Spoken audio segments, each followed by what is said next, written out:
Welcome to our lecture on aggression. This and the next lecture, which will be on prosocial behavior, are mini lectures. You might have noticed that they are combined on your study guide and your note outlines. If you haven't done questionnaire 11 yet, you'll want to pause the video and do it now, then score it according to the instructions on the slide before resuming. Questionnaire 11 has a possible range of 29 to 145. 29 to 145. And your thought questions for this lecture. Women are more likely than men to aggress against their spouses or partners. True or false? Spanking is a powerful tool for teaching children not to aggress. True or false? How do you think finger length is related to aggressive tendencies? In what parts of the United States is aggression more embedded in the culture? And of course, we'll be answering these questions in the course of this lecture.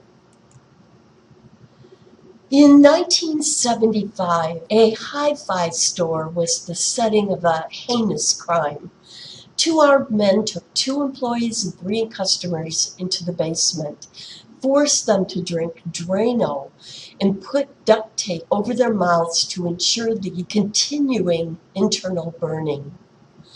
While the prisoners were being tortured in this way, the men brutally raped the female and then finally decided that Drano was taking too long, shot each, and left. 2 of the victims survived, but with severe internal and external injuries. What can cause individuals to commit such horrible acts of violence? Likely more than one cause, and we'll explore many in this lecture.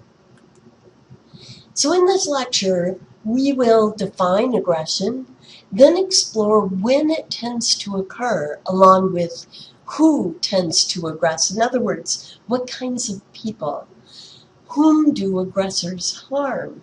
In other words, who are the most common victims? Where in the United States do we tend to see the most aggression? And we'll explore theories of why it is that people aggress. What prompts this? So starting with what? The definition of aggression is speech or behavior that is intended to harm. There are 2 types of aggression, physical or non-physical. Physical aggression, of course, involves physically threatening or harming. Examples are hitting, using a weapon, threatening with a weapon, right? Non-physical violence involves inflicting psychological harm. Examples are slandering, gossip, ostracism, the silent treatment, etc. So when does violence occur? First, violence is often the result of frustration. Remember Dollard's 5-step model outlining the link between frustration and aggression from our last lecture? Remember, there's a block goal, and this leads to frustration, which leads to a harmed ego from a loss of power. That leads to acts of aggression, which tend to enhance the ego.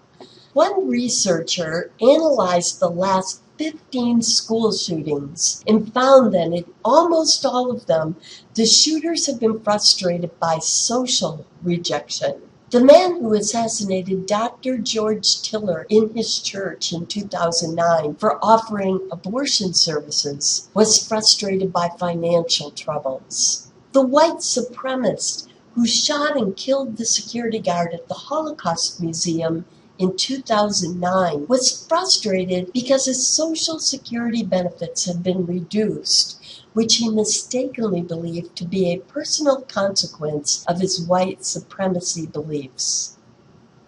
This is a picture of the bullet hole that passed through the guard and through the museum glass door.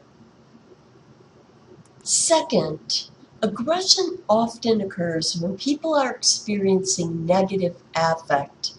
In other words, negative mood, right? Factors that can induce negative mood include noise, crowding, pain, jealousy, bad odors, even heat.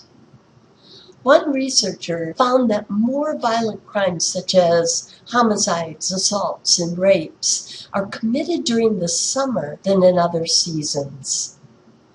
In the stalled car study, drivers in cars without air conditioning were more likely to honk their horns at a stalled car blocking their lane than those with air conditioning.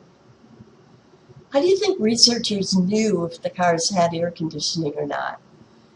That was simple, actually. It was such a hot day that if they did not, their windows would certainly be open. If they did, their windows would certainly be shut.